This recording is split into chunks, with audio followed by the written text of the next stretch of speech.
All right, चालू करें। Yes sir. चलो भाई, एनएलएम और फ्रिक्शन दोनों करते हैं। सबसे पहले तो है ना, एक छोटा सा मैजिक मेथड मैं तुम लोगों को बता देता हूँ। रीजन बिहाइंड दैट इज, आप लोगों का है ना, अ, कुछ क्वेश्चन, एक क्वेश्चन आया था पेपर में, ठीक है। तो क्वेश्चन बहुत इजीली हो जाता है अगर आप इस चीज को जानते तो। अब मैजिक मैजिक मेथड तो मतलब मैंने खुद ने अपने तरह से मतलब रख लिया है इसको, काफी टीचर्स बोलते भी हैं, ठीक है। तो इस वजह से नाम पे मत जाओ, ये तो जस्ट मतलब एक तरीका है बताने का। बट द मेथड इज, अगर आपका सिस्टम है पूरा पुलीस का, है ना, इफ देयर इज अ पुली और उसके अराउंड आपके कुछ स्ट्रिंग्स हैं, ठीक है, और अगर उस पर ब्लॉक लगे हुए हैं,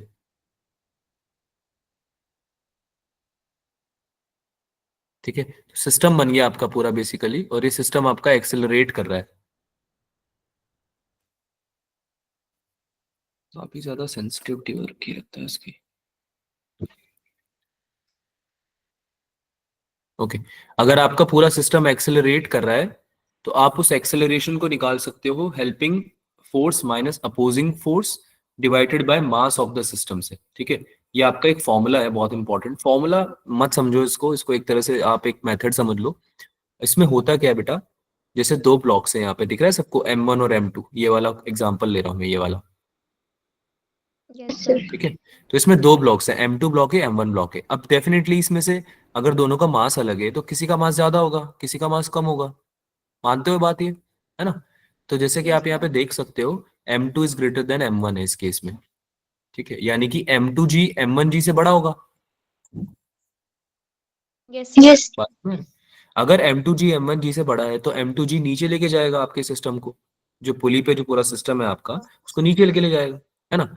तो ड्राइविंग फोर्स यानी हेल्पिंग फोर्स, यानी कि जिस डायरेक्शन में आपका सिस्टम मूव कर रहा है, एक्सेलरेट कर रहा है, उस डायरेक्शन में कौन सा फोर्स लग रहा है उसको हेल्पिंग फोर्स बोल रहे हैं, ठीक है। और अपोजिंग फोर्स कौन सा हो गया भाई, जो तुम्हें उस जिस जगह तुम जा रहे हो, जिस डायरेक्शन में आपका सिस्टम जा रहा है, या फिर आपका जो हैवियर ऑब्जेक्ट है, ऐसा बोल सकते हो, वो जा रहा है, उस डायरेक्शन को में जाने से अपोज कर रहा है, उल्टा लग रहा है मतलब उसके डायरेक्शन के, उसको बोलेंगे अपोजिंग फोर्स। अब तुम लोग मुझे देख के बताओ, इस पर्टिकुलर एग्जाम्पल में हेल्पिंग फोर्स कौन सा है,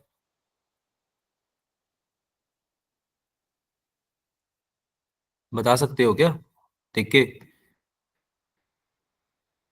मेरी आवाज आ रही है आप लोगों को? Am I audible? कौन? तो हेल्पिंग फोर्स कौन सा है बेटा, बताओ ना, M2G है या M1G है? M2G है हेल्पिंग फोर्स या फिर M1G है? कौन सा है?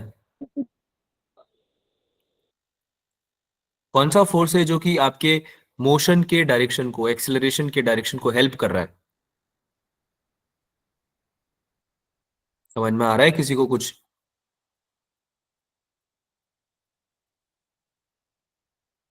मुझे तुम लोगों की आवाज नहीं आ रही है, आप लोगों को आ रही है मेरी आवाज? Yes sir. दोबारा बताइए। अच्छा, ठीक है, ठीक है, ठीक है, इधर देखो। समझ में नहीं आया क्या तुम लोगों को? देखो इधर से दोबारा समझ लो एक बार। मान लो एक ब्लॉक है, ठीक है, इससे अटैच एक और ब्लॉक है, ठीक है। अब मान लो इसको मैं इस डायरेक्शन में 2 न्यूटन से खींच रहा हूं, तो मेरा सिस्टम जो पूरा है, ये पूरा जो सिस्टम है, ये भी इधर जाएगा 2 न्यूटन से। बोलो हाँ या ना, यस सर। है ना। Yes sir. और मैंने इस वाले ब्लॉक पे लगा दिया 10 न्यूटन फोर्स। अब मेरा सिस्टम, पूरा सिस्टम राइट साइड जाएगा या लेफ्ट साइड जाएगा? राइट साइड जाएगा। राइट साइड जाएगा, एक्सेलरेट करेगा लेट से, है ना, जो भी इसका ड्राइविंग फोर्स होगा, जो भी नेट फोर्स होगा, उससे एक्सेलरेट कर रहा होगा ये, है ना। तो इसमें मेरा ये वाला कौन सा फोर्स हुआ, हेल्पिंग फोर्स हुआ, क्योंकि यही तो मुझे हेल्प कर रहा है राइट यस साइड सर। ले जाने में, है ना। और ये अपोजिंग फोर्स हुआ। और इसको अपोजिंग यस क्यों सर। बोल रहा हूं मैं, इसको अपोजिंग इसलिए बोल रहा हूं मैं, क्योंकि अगर मैं इसको पूरे को एक सिस्टम मान लेता हूँ, मान लो ये मेरा एक पूरा एक सिस्टम है, this is the combined system, और ये सिस्टम जाना चाहता है राइट में। जाना क्या चाहता है, जाएगा ही सही। बड़ा फोर्स राइट में लग रहा है तो राइट में जाएगा ना भाई, बात समझ में आ रही यस सर। है ना। तो इस पे इधर लग रहा है 10 न्यूटन का फोर्स, लेकिन अपोजिट डायरेक्शन में इस पे लग रहा है 2 न्यूटन का फोर्स। तो ये 2 न्यूटन का फोर्स कुछ कर तो नहीं पा रहा है, कुछ कर तो नहीं पा रहे से मेरा मतलब है कि इसको ये लेफ्ट साइड में ले जा तो नहीं पा रहा, लेकिन फिर भी अपोज तो कर रहा है ना, यस अपोज तो सर। कर रहा है ना, उल्टा तो ले जाना चाह रहा है इसको, ये चाह तो रहा है उल्टा ले जाना, है ना। तो इसको अपोजिंग फोर्स बोल दूंगा मैं ऑब्वियसली। और ये 10 न्यूटन जो इसको ड्राइव कर रहा है आगे, इसको मैं हेल्पिंग फोर्स बोल दूंगा कि भाई जिधर एक्सेलरेट कर रहा है उस डायरेक्शन में ले जाने के लिए हेल्प कर रहा है। बताओ समझ में आया अब? Yes sir. समझ में? ठीक है। तो इसको पूरा एक सिस्टम मान के आपको एक्सेलरेशन निकालना है सिस्टम का। कई बार एक क्वेश्चन आया आपके पेपर में भी, इस बार जो मॉक टेस्ट दिया ना तुम लोगों ने, उसमें भी एक क्वेश्चन आया जिसमें कि पूरे सिस्टम को देख रहे हैं एक साथ, पूरे सिस्टम का एक्सेलरेशन एक साथ निकाल रहे हैं बेसिकली। ठीक है। तो यहाँ पे M2G हो जाएगा आपका क्या, हेल्पिंग फोर्स। Yes sir. और M1G क्या हो जाएगा, अपोजिंग। Opposing force. ठीक है। क्योंकि तुम्हारा जो M1 है वो भी ऊपर ही जाने वाला है ना। और M2 जो है वो नीचे जाने वाला है। तो ऊपर जाने वाले M1 को कौन रोक रहा है, ये M1G तो रोक रहा है। ये यस M1G सर। नीचे लग रहा है, ये नीचे लग रहा है, लेकिन जा आपका ब्लॉक ऊपर रहा है। ठीक है। तो ये अपोजिंग फोर्स हो गया M1G। ठीक है। यस तो सर। हेल्पिंग माइनस अपोजिंग क्या बन जाएगा, M2G माइनस M1G बन जाएगा क्या, यस सर। है ना। और total mass of the system तो तुम्हें पता ही है, M1 प्लस M2 बन जाएगा। यही तो मास है, क्योंकि पुली का तो मासलेस लेते हैं पुली जनरली। Yes sir. ठीक है। तो देखो यही फॉर्मूला लिखा है तुम लोगों के लिए मैंने, ए M2G minus M1G upon M1 plus M2। ये हो गया आपका एक्सेलरेशन का फॉर्मूला सिस्टम का। ठीक है, समझ में आया सबको? Yes sir. ये है एग्जाम्पल नंबर 2, ये था एग्जाम्पल नंबर 1। ठीक है। तो एग्जाम्पल नंबर 2 में आप देख सकते हो M1 और M2 फिर से एक सिस्टम मान सकते हैं। Consider M1 and M2 a system. आपको M1 और M2 को एक सिस्टम मानना है। ठीक है। तो तुम्हें जो भी इक्वेशन लगानी है कमरे पे लगानी है, रूम पे। बात समझ में आ रही है? अगर रूम में अगर इंडिविजुअली अलग अलग चीजें हैं, बेड है, टेबल है, तो सब पे नहीं लगानी।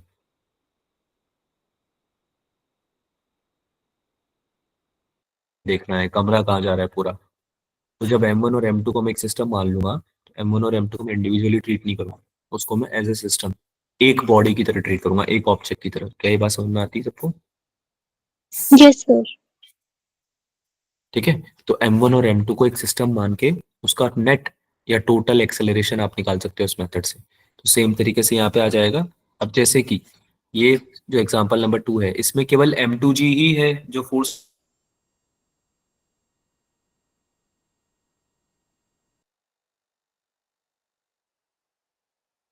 अरे बात समझ में आ रही है? M1 पे तो कोई फोर्स लग ही नहीं रहा है। Yes sir. इसमें जो टेंशन आएगी वो, सर आपकी वॉइस ब्रेक हो रही है।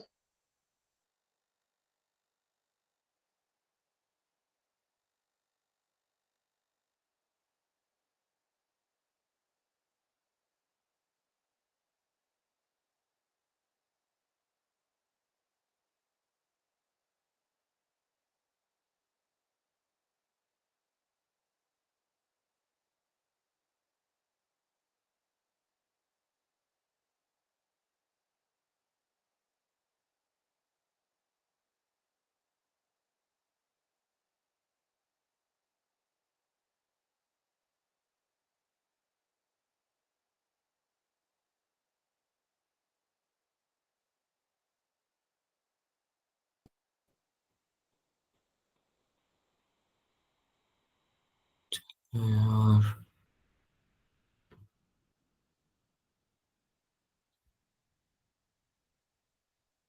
एम आई ऑडिबल बच्चों, आवाज आ रही है मेरी? Yes sir.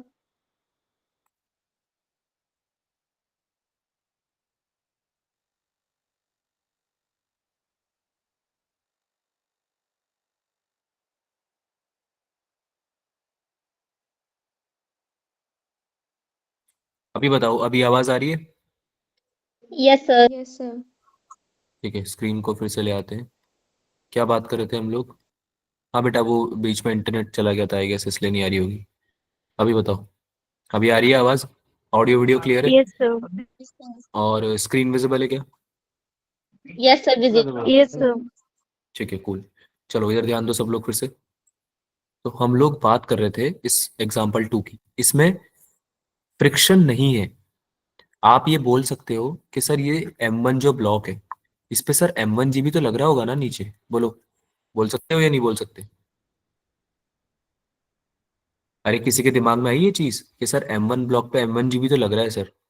आप तो बोल रहे हो कि इसमें हेल्पिंग फोर्स केवल M2G है और अपोजिंग फोर्स कुछ है ही नहीं। यही बोल रहा हूँ मैं। Yes sir. फॉर्मूला लिखा हुआ है ना नीचे मैंने। तो किसी को डाउट है या नहीं है?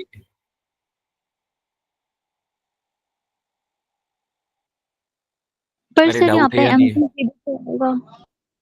क्या बोल रहे हो, दोबारा बोलो। सर आपने यहाँ पे M1G को तो माइनस ही नहीं किया। मैं वही तो बोल रहा हूँ कि M1G मैंने कंसिडर क्यों नहीं किया है इसमें। इसका रीजन समझ में आता है क्या आप लोगों को? No sir. किसी को? एनीवन? कोई है क्लास में जिसे समझ में आता है रीजन? हम्म? सर वो अपोजिंग फोर्स नहीं है। क्या चीज नहीं है अपोजिंग फोर्स? M1 क्या चीज नहीं है? M1? M1 M1 फोर्स होता है या मास होता है? मास। कौन सा अपोजिंग फोर्स नहीं है? M1G? सर क्योंकि यहाँ पे M1 पे ग्रेविटी नहीं लगेगी इसलिए। M1 पे ग्रेविटी नहीं लगेगी? क्यों नहीं लगेगी भाई M1 पे ग्रेविटी? बेटा सर जब तक क्योंकि अर्थ पे हो तब तक लगेगी ग्रेविटी। जब तक अर्थ पे हो ना तब तक ग्रेविटी लगती है। ठीक है, सरफेस पे सर हो ना। तो उसके तो M2 कनेक्ट है ना। M2 कनेक्टेड है तो तो फिर M1 G का का तो, तो कोई नहीं आएगा।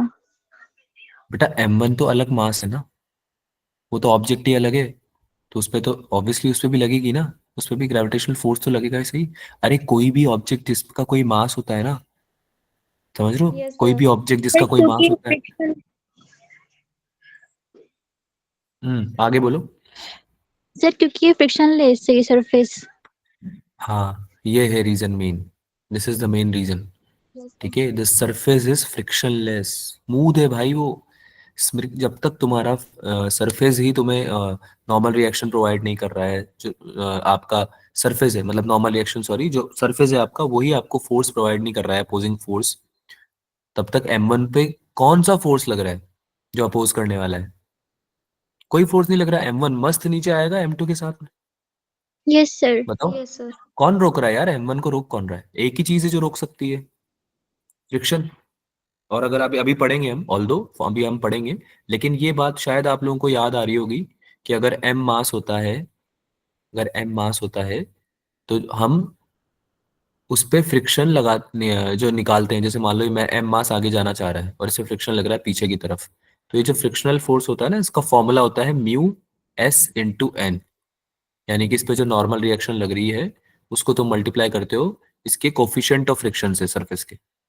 यही होता है फ्रिक्शन का फॉर्मूला, फ्रिक्शनल फोर्स का फॉर्मूला। Yes sir. यस है ना? सर। और यहाँ पे जो N है वो जनरली हम इक्वेट कर देते हैं mg के, क्योंकि नीचे यस mg लग सर। रहा है ऊपर n लग रहा है ना? तो ये जो mg वाला कंपोनेंट है ना, ये तब काम आता है जब फ्रिक्शन लग रहा हो। अगर आप सरफेस की बात कर रहे हो, अगर आप सरफेस की बात कर रहे हो, सरफेस पे रखा हुआ है कोई ऑब्जेक्ट, कोई ब्लॉक, और अगर आप उस पे mg का फोर्स का इफेक्ट जानना चाह रहे हो, तो ये mg का फोर्स, mg जो फोर्स है, ग्रेविटेशनल फोर्स, इसका इफेक्ट कब आएगा? जब फ्रिक्शन लग रहा होगा। बात समझ में आ रही है क्या बोलना चाह रहा हूँ? Yes sir. है ना? वरना तो नॉर्मल रिएक्शन उसको बैलेंस करके रखेगा ना बेटा, मस्त। है ना? इस पे जो नॉर्मल रिएक्शन लग रही है वो बैलेंस करके रखी है। तो वाई डायरेक्शन में तो कोई फोर्स, वाई डायरेक्शन में तो कोई फोर्स है ही नहीं, अनबैलेंस्ड। है ना? वाई डायरेक्शन में तो यस सॉर्टेड है सारा सीन। है ना? और एक्स डायरेक्शन में एक फोर्स लग रहा है जो टेंशन के बराबर है, और यहाँ पे टेंशन M2G के बराबर होगा ही सही, क्योंकि M2G, इस M2 वाले ब्लॉक की एफबीडी जब बनाओगे आप, M2 वाले ब्लॉक की एफबीडी बनाओगे तो उस पे दो ही फोर्सेस दिखेंगे आपको। एक तो M2G नीचे लग रहा है, एक टेंशन ऊपर लग रहा है। बोलो हाँ या ना? Yes sir. Yes sir. है ना? Also M2G with minus T equals to M2A लिखोगे ऑल्दो आप। ठीक है, M2G टेंशन को अगर आप इक्वेट करोगे तो, लेकिन ऑब्वियसली अभी आप कंसिडर नहीं कर सकते उस चीज को, क्योंकि आपने इस पूरे सिस्टम को मान लिया है, पूरे सिस्टम का एक्सेलरेशन a मान लिया है, तो आप अभी उसकी बात कर रहे हो स्पेसिफिकली। और जब हम M1 की बात करेंगे तो फिर हम M1 पे जब M1G का इफेक्ट देखेंगे तो कोई इफेक्ट नहीं आएगा। और रीजन क्या है उसका? क्योंकि स्मूथ फ्लोर है, फ्रिक्शन नहीं है इसमें। अगर फ्रिक्शन होता तो अपोजिंग फोर्स एग्जिस्ट करता क्या? अगर यस सर। फ्रिक्शन होता तो opposing yes force sir. Exist करता? करता, बिल्कुल करता, है ना, यस बिल्कुल सर। करता। ठीक है, चलो भाई, तो अब यूज की भी बात करेंगे, फ्रिक्शन पढ़ेंगे तब। ठीक है, फिलहाल के लिए समझ में आई कहानी पूरी, कैसे यूज करना है ये मेथड? सर। Yes sir. इतना टाइम टेकिंग होना चाहिए नहीं यार, ये तुम लोग थोड़ा सा इसको स्ट्रेच करवा देते हो। चलो कोई ना, समझ में आना जरूरी है। अगर इस सब के बाद भी आपको समझ में आ गया है तो भी ठीक है, कोई दिक्कत नहीं है। ठीक है, ये एक्स्ट्रा में बताया है मैंने इस चीज को, ऐसा मत सोचना कि सर ने क्या लिख दिया, ये सब एक्स्ट्रा है, यहाँ पे लिख भी देता हूँ। चलो भाई, तो ये सिस्टम आपका पूरा M1 M2 का हो, अगर हम कंबाइन करके सिस्टम बनाए, जो कि हमने लिखा है ना यहाँ पे कि हमें यही यूज करना है, तरीका यही यूज करना है जब हमें पूरी सिस्टम का एक्सेलरेशन निकालना है। तो हम इसको पूरा M1 M2 का एक सिस्टम मान के इसको ए एक्सेलरेशन से एक्सेलरेट कराते हैं। जो हम कैसे निकालेंगे? हेल्पिंग फोर्स M2G हो गया, अपोजिंग फोर्स 0 हो गया, divided by total mass M1 + M2। तो ये टोटल एक्सेलरेशन निकल चुका है। ठीक है, क्लियर है भाई? Yes sir. Yes sir. पक्का? सर। पक्का? ठीक है, और अगर आप ध्यान से समझो तो ऐसे ही बनना चाहिए, F net equals to mass into acceleration होता है, यही होता है क्या? तो इसमें जो एफ नेट है वो तो M2G ही है, और कोई फोर्स लग रहा है क्या? और कोई नो। फोर्स लग रहा है? नहीं लग रहा है। ठीक है, तो M2G इक्वल्स टू क्या हो जाएगा? टोटल एम, पहले M1 ये लिखोगे आप, और M2A भी तो ऐड करोगे इसमें, दोनों ही तो ब्लॉक एक्सेलरेट कर रहे हैं नीचे की तरफ, यस है ना? सर। तो जब इसमें आप ये कॉमन ले लोगे तो यही बनेगा सेम चीज, M2G equals to M1 + M2, common लेके एक्सेलरेशन। तो इसमें M1 + M2 नीचे जाके यही फॉर्मूला बना देगा आई गेस, M2G/M1 + M2। बात समझ में आ यस। रही है कैसे? तो ये कोई फॉर्मूला वॉर्मूला नहीं है, ये कोई फॉर्मूला नहीं है, सब चीजें बस फोर्स की बैलेंस, फोर्स का बैलेंसिंग है। फॉर्मूला फॉर्मूला बस एक है, एक फॉर्मूला है जो याद रखना है, जो कि तुम्हें हमेशा वैसे भी याद रहता है। कौन सा फॉर्मूला है वो? F net equals to M A. कौन सा फॉर्मूला है भाई? F naught is equals to. पता है ना ये तो, ये फॉर्मूला तो याद है आपको। Yes sir. ठीक है, किसी को कोई डाउट? किसी को नो कोई डाउट? सर। आगे चले, आगे चले। ठीक है, एक सवाल दिया है, सॉल्व यस। करो। एक सवाल दिया है, सॉल्व करो। 3 मास है, 163, तीनों का सिस्टम बनाना पड़ेगा पहले तो, पहले से बता रहा हूँ। Connected to each other with threads are placed on a table as shown in the figure. Table पे 6 kg है। ठीक है, what is the acceleration with which the system is moving? System move करेगा, रीजन क्या है? क्योंकि table smooth है। बात समझ में आ रही है क्या बोल रहा हूँ? टेबल क्या है? स्मूथ है। स्मूथ। टेबल पे फ्रिक्शन नहीं लग रहा, अगर टेबल पे फ्रिक्शन लग रहा होता तो 6 kg के ब्लॉक को फ्रिक्शन डेफिनेटली, मतलब 6 kg के ब्लॉक पे डेफिनेटली फ्रिक्शन लगता, और हो सकता है कि आपका सिस्टम फिर शायद मूव नहीं करता, है ना? लेकिन यहाँ पे फ्रिक्शन नहीं है, तो फिर आपको उस हिसाब से कंसिडर करके सॉल्व करना है। जल्दी से आंसर बता दो।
केवल एक बच्चे का आंसर आया है अभी तक, अभी अभी तुमको तरीका बताया है, उसके बाद भी केवल एक बच्चे से सॉल्व हो पा रहा है। बेटा ऐसे थोड़ी ना होता है। हाँ,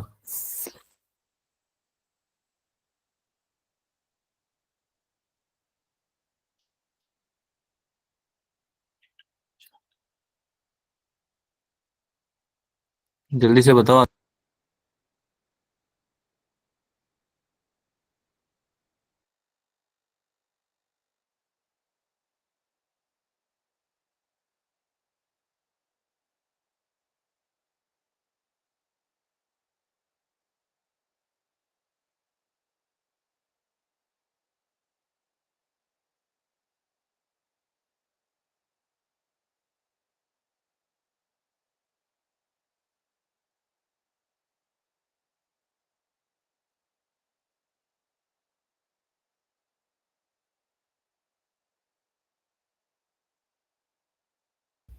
सबका डी आ रहा है क्या?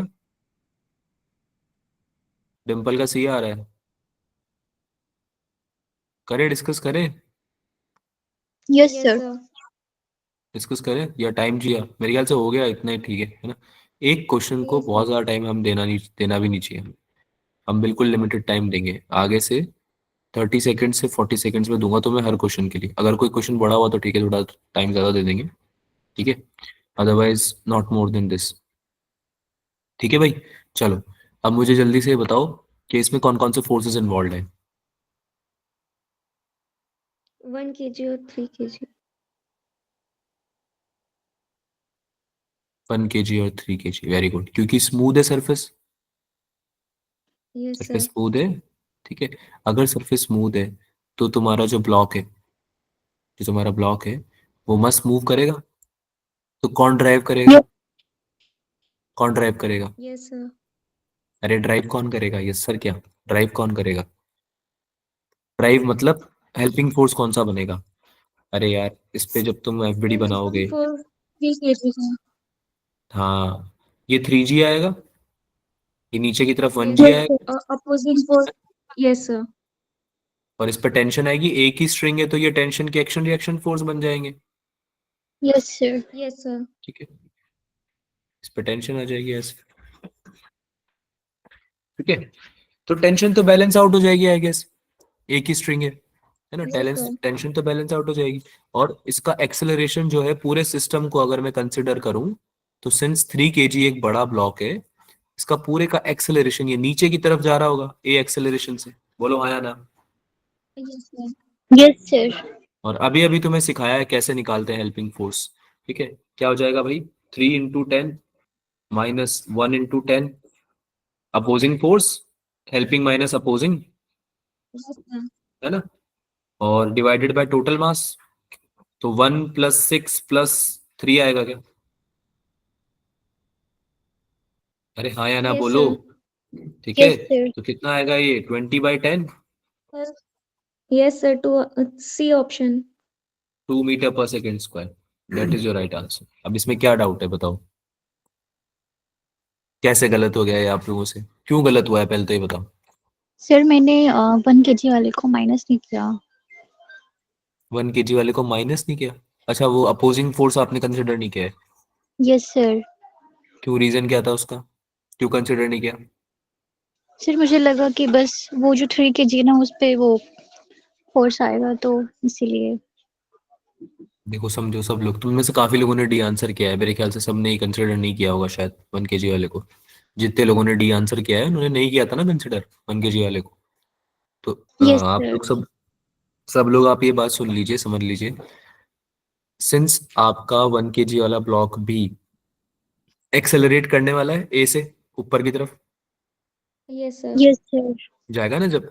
अरे यार, ये जो स्ट्रिंग है, ये स्ट्रिंग तुम्हारी छोड़ देगी क्या 1 kg वाले को? लेके जाएगी ना इसको भी। No sir. यस ये सर। स्ट्रिंग छोड़ देगी ना। जब एक कॉमन स्ट्रिंग है, कॉमन मतलब स्ट्रिंग कुछ और ले लो, चलो इसको अगर टेंशन टी नहीं लेना तो कुछ और ले लो, पर वो बराबर ही आएगा एनीवे। तो अगर मान लो ये स्ट्रिंग आपकी इस पुली से अटैच्ड है, तो ये इसको खींचेगी इधर।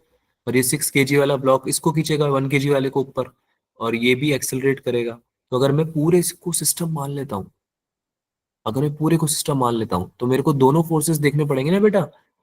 जो इसको नीचे ले यस जा रहा सर। है वो, और जो इसको नीचे ले जा सकता है वो। ले जा पा नहीं रहा है पर ले जा तो सकता है ना 1 kg वाले को, है ना? लटका हुआ है तो उस पर लगेगा ग्रेविटेशनल फोर्स। तो कंसिडर करना है, आगे से ध्यान रखना। ठीक है, अरे हाँ या ना बोलो भाई। यस चलो, सर। सर। नीट, एक नीट का क्वेश्चन करते हैं। आप लोगों को थोड़ा आइडिया लगेगा कि एनएलएम से कैसे क्वेश्चंस आते हैं नीट में, ठीक है। So let's solve a question from NEET. In the diagram shown, the normal reaction force between 2 kg and 1 kg is what? 2 kg और 1 kg के बीच में नॉर्मल रिएक्शन होगी कुछ ना कुछ। कांटेक्ट फोर्स होता है normal reaction, Yes, sir. Yes, बोलो sir. हाँ या ना। कांटेक्ट फोर्स होता है।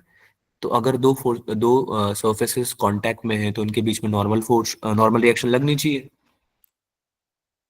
Yes, sir. पास समझ में आती है, ठीक Yes, है। sir.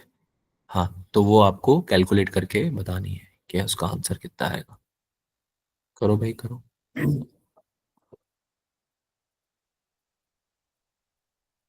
अब आप ये बोलोगे कि सर नॉर्मल रिएक्शन तो पहले भी लग रही होगी, आ रहा है किसी के दिमाग में ये चीज कि सर ब्लॉक्स तो पहले भी रखे हुए थे कांटेक्ट में, नॉर्मल रिएक्शन तो तब भी लग रही होगी।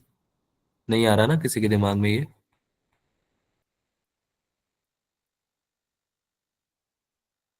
नहीं आ रहा ना दिमाग में किसी के ये कि सर ब्लॉक तो पहले भी रखते थे आपने, ऐसे ब्लॉक रखे होंगे क्वेश्चन में, ये देखो ऐसे ब्लॉक रखे होंगे, है Yes, ना। sir.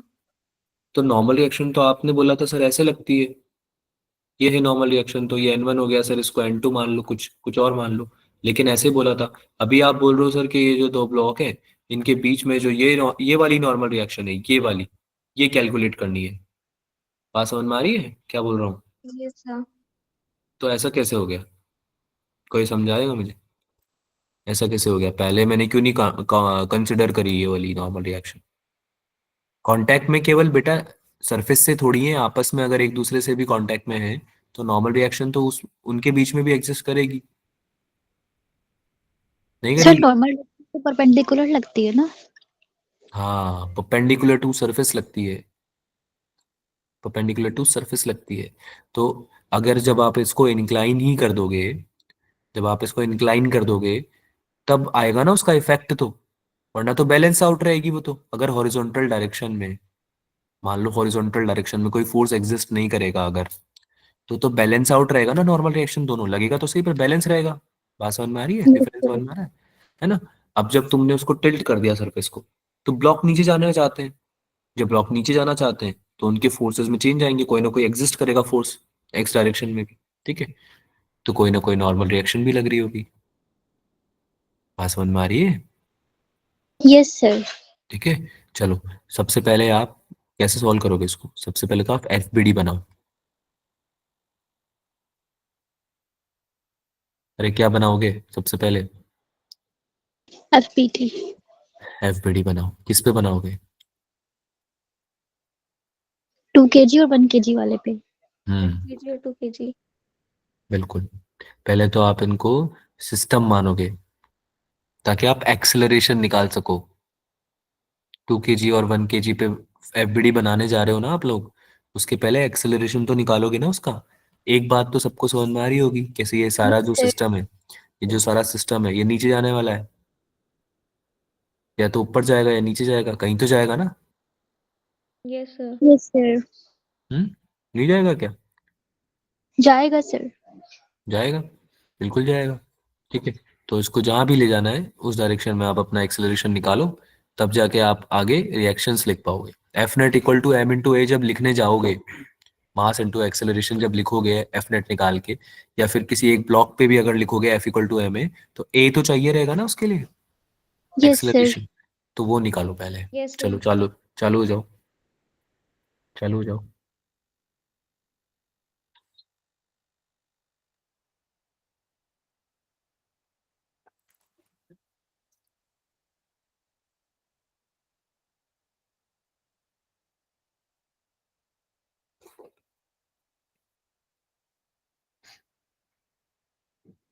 अभी अभी सिखाया है मैंने तुम्हें कैसे निकालना है,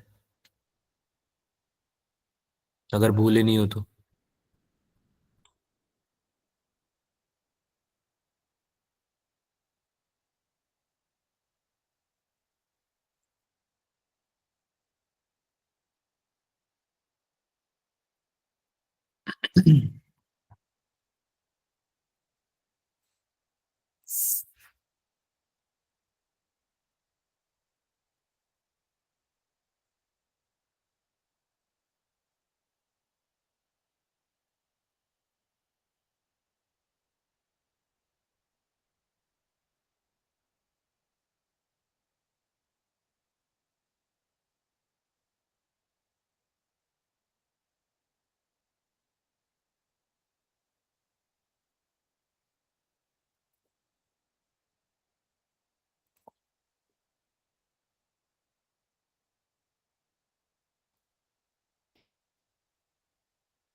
सर इसमें एक्सेलरेशन तो 5/4 आ रहा है। 5/4 आ रहा है बेटा? 5/4 कैसे आएगा? आपको इसमें एक तो 60 न्यूटन लेना है, जो फोर्सेस आप लोगे 60 न्यूटन अगर ऊपर की तरफ लग रहा है और 18 न्यूटन नीचे लग रहा है, समझना बात को, ठीक है? और जो भी इनका और कोई अगर फोर्स लग भी रहा है मान लो, तो उसकी वजह से जो नेट फोर्स है वो किधर की तरफ लग रहा है, ऊपर या नीचे? यानी कि ये नीचे जाएंगे या ऊपर जाएंगे, पहले तो ये सोचो।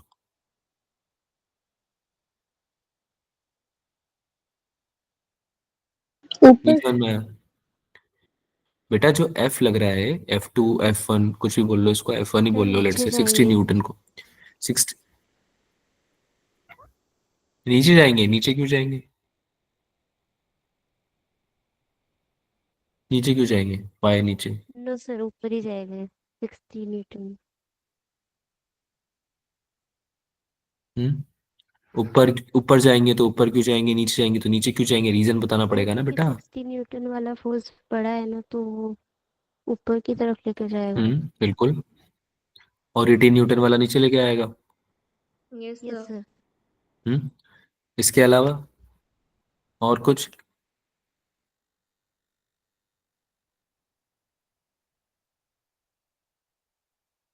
और कोई फोर्स लग रहा है?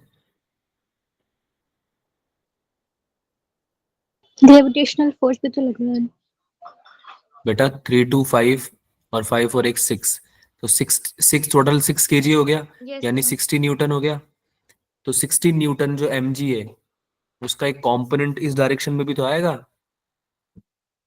mg साइन थीटा एक कंपोनेंट इधर नीचे की तरफ भी तो लगेगा बेटा। mg कॉस यस थीटा और सर। mg साइन थीटा पढ़ाया नहीं मैंने तुम यस लोगों सर। को? भूल गए? यस भूल सर। गए? अगर मैं ये 3 2 और 5 को एक पूरा सिस्टम मान लूं, जो कि मैंने तुम्हें अभी सिखाया भी है कि आपको मानना है, बोलो नहीं सिखाया कि पूरा सिस्टम मानना है एक, और फिर एक्सेलरेशन निकालना है? अरे हाँ ना बोलो यार, भूल गए क्या? थोड़ी देर पहले अभी सिखाया है ना? तो तुमने कहाँ माना सिस्टम? अगर तुम सिस्टम मानते तो तुम उस पर टोटल फोर्स निकालने का ट्राई करते। तुमने तो नहीं माना। ये हो गया एक सिस्टम 6 kg का, ठीक है? अब इस पे वर्टिकली डाउनवर्ड्स लगेगा mg, इस डायरेक्शन में लगेगा mg cos थीटा, और इस डायरेक्शन में क्या लगेगा? mg sin theta. mg sin theta. mg sin theta. ठीक है, तो अब बनाओ एफबीडी इस पे टोटल कौन कौन से फोर्स आ रहे हैं। अगर ये पूरा सिस्टम है एक, अगर ये पूरा सिस्टम है तो इस पे कौन कौन से फोर्स लग रहे हैं? एक तो इस पे लग रहा है इस डायरेक्शन में 60 न्यूटन, है ना? इस डायरेक्शन में लग रहा है 18 न्यूटन, और एक इस डायरेक्शन में एक और फोर्स लग रहा है ना, mg। कितनी वैल्यू होगी mg की? mg कितनी वैल्यू होगी? 60 न्यूटन होगी mg की वैल्यू, यस सर। है ना? 6 × 10 60 तो यस होगा सर। ये mg। ठीक है, पूरा सिस्टम मान रहे हो इसको तुम, इसको तुम क्या कर रहे हो, पूरा एक सिस्टम मान रहे हो। बात समझ में आ रही सबको? तो इस डायरेक्शन में कितना लगेगा फोर्स? 60 sin 30 लगेगा क्या? Yes sir. Yes sir. अब समझ में आया आपने क्या कंसिडर नहीं किया होगा एक्सेलरेशन निकालने के लिए? ठीक है। यस क्या सर। कैसे कैसे सिखाया मैंने? हेल्पिंग फोर्स, हेल्पिंग फोर्स यानी, अच्छा करके देख लो ना। अगर अभी भी डाउट आ रहा है कि सर अभी भी समझ में नहीं आ रहा कि नीचे जाएगा या ऊपर जाएगा, तो करके देख लो। 60 sin 30 कितना होता है? sin 30 की वैल्यू कितनी होती है? 1/2। Yes sir. Yes sir. ठीक है, तो यस सर। 60 sin 30 की वैल्यू कितनी हो जाएगी? 1/2 इंटू 60, यस यही सर। जाएगी। यस तो ये सर। 30 हो जाएगा। 30 में 18 को ऐड करके देख लो कितना आ रहा है, कितना आ रहा है? 48। 48। 48 आ रहा है। Yes sir. 48 आ रहा है, तो 48 60 से तो छोटा ही है बेटा। Yes yes sir. 60 से छोटा ही है। तो कहाँ जाना चाहिए सिस्टम पूरा, ऊपर या नीचे? ऊपर जाएगा ना? ऊपर जाएगा। Yes sir. Yes sir. ऊपर जाएगा ना बेटा? तो हेल्पिंग फोर्स कौन सा बन गया? 60 न्यूटन, यानी कि जिस डायरेक्शन में एक्सेलरेशन है सिस्टम का, उस डायरेक्शन में जो ड्राइविंग फोर्स है उसको आगे लिखते हैं और माइनस करके पीछे लिखते हैं। तो पीछे कौन कौन सा आ जाएगा? 18 प्लस 60 sin 30। अब बोलो समझ में आया तुम्हें न्यूमरेटर में जो भी यस लिखा है वो? सर। Yes sir. और नीचे क्या आता है? Total mass. Total mass 6। ठीक है, अब सॉल्व करके बताओ कितना आ रहा है। 60 माइनस 48/6 यानी 12/6 यानी कि 2 बी। मीटर पर सेकेंड स्क्वायर। बी। अरे बी यस। कहाँ से आ गया अभी? एक्सेलरेशन निकाला अभी तो बेटा। 2 मीटर पर सेकेंड यस स्क्वायर सर। है ना, 2 मीटर पर सेकेंड स्क्वायर। ठीक है। अच्छा, नॉर्मल रिएक्शंस कैसे लग रहे होंगे इसमें? नॉर्मल रिएक्शंस कैसे लग रहे होंगे ये सोचो। अरे यार, हर ब्लॉक पे कुछ ना कुछ नॉर्मल रिएक्शन लग रहा होगा, है ना। यस हर सर। ब्लॉक पे कुछ ना कुछ लग रहा होगा। अगर आप इसको ऐसे समझो कि सर ये जो 3 kg वाला ब्लॉक है और जो 2 kg वाला ब्लॉक है, इन दोनों के बीच में नॉर्मल रिएक्शन कुछ ना कुछ लग रहा होगा। तो लेट्स से कि ये N1 लग रहा होगा, N1 इस डायरेक्शन में लग रहा होगा, तो इसका एक रिएक्शन पेयर 2 kg से 3 kg की तरफ भी जाएगा, N1। बोलो आया ना, यस यस सर। है ना। और इसको मैं फिलहाल रब कर देता हूँ इस पूरे को, तो एग्जाम्पल के लिए लिया था हमने। सेम तरीके से 2 kg और 1 kg के बीच में भी नॉर्मल रिएक्शन लगेगा, है ना। तो लेट्स यस से कि सर। ये N2 इधर लग रहा है तो N2 इधर भी लगेगा, है ना। दोनों के बीच में कांटेक्ट यस फोर्स सर। है ना बेटा, वो तो कांटेक्ट फोर्स है वो तो, है ना। तो जो भी जब भी कांटेक्ट में आएंगे दो सरफेस, तो उनके बीच में नॉर्मल रिएक्शन लगेगा हमेशा। N2 जो है, अब आप इसमें 2 kg और 1 kg के बीच में जो नॉर्मल रिएक्शन है वो आपको कैलकुलेट करनी है, तो आपको N2 कैलकुलेट करना है। ये समझ में आया? Yes sir. Yes sir. ठीक है। तो अब N2 पे इक्वेशन ही तो लिखनी है बेटा। तो इसके लिए आप क्या करोगे, दोनों ब्लॉक्स को थोड़ी कंसिडर करोगे। कोई भी एक ब्लॉक ले लो, उसका एफबीडी बनाओ, तो उस पर नॉर्मल रिएक्शन आप दिखा सकते हो, नॉर्मल रिएक्शन दिखा सकते हो ना आप। ठीक है। अरे बात समझ में आ रही है? यस तो सर। 1 kg वाला ब्लॉक बना देता हूँ मैं, 1 kg वाला ब्लॉक बना लेता हूँ मैं। ठीक है। तो लेट्स से कि मैंने 1 kg वाला ब्लॉक बनाया, इसकी एफबीडी बनाई। तो इसमें कौन कौन से फोर्सेस लग रहे हैं 1 kg वाले में? एक तो 18 न्यूटन लग रहा है इसके ऊपर। Yes sir. Yes sir. ठीक है। एक ऊपर वाले डायरेक्शन में N2 लग रहा होगा क्या? ध्यान से देख के बताओ, 1 kg वाले के डायरेक्ट के लिए ऊपर लग रहा होगा ना, N2, यस सर। है ना। और एक इस डायरेक्शन में लग रहा होगा mg sin 30, यस सर। है ना। अरे mg sin 30 तो लिखोगे ना बेटा। अब आप उसको कंसिडर यस कर सर। लो, खुद का कंसिडर कर लो, खुद का एज इन 1 kg का mg होगा वो। That would not be that would not be 60 वाला mg sin 30। ठीक है। तो एक काम करते हैं, इसको 1 mg की जगह पूरा वही लिखते हैं जो है, वरना आप कंफ्यूज हो जाओगे, क्योंकि ऊपर भी mg लिखा हुआ है ना, तो आप कंफ्यूज हो जाओगे। तो यहाँ पे मैं लिख ही देता हूँ 1 × g × sin 30। अभी आ रहा होगा समझ में? ठीक है। Yes sir. ठीक है, तो इसको सॉल्व कर दो अब। तो क्या हो जाएगा, ड्राइविंग फोर्स कौन सा है, N2 है क्या? Yes sir. Driving force N2 है क्या? क्योंकि यस N2 सर। की वजह से ही तो ऊपर जा रहा है ब्लॉक, 1 kg वाला भी ऊपर जा रहा है ना। तो N2 यस माइनस सर।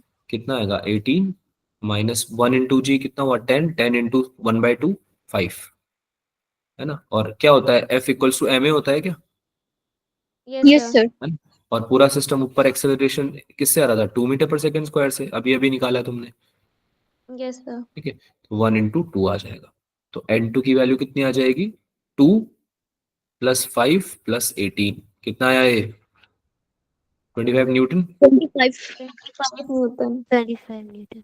अब बताइए, क्या आपको ये सवाल समझ में आया? Yes yes sir. Sir. Yes sir. क्या ये सवाल आसान था, करने लायक था पेपर में? आपको मेथड आ गया है समझ में, है ना। Yes sir. Yes sir. ठीक है। तो अब ऐसे सवाल नीट में आएंगे तो आप कर सकते हो, है ना। बहुत ज्यादा डिफिकल्ट क्वेश्चन नहीं आएंगे।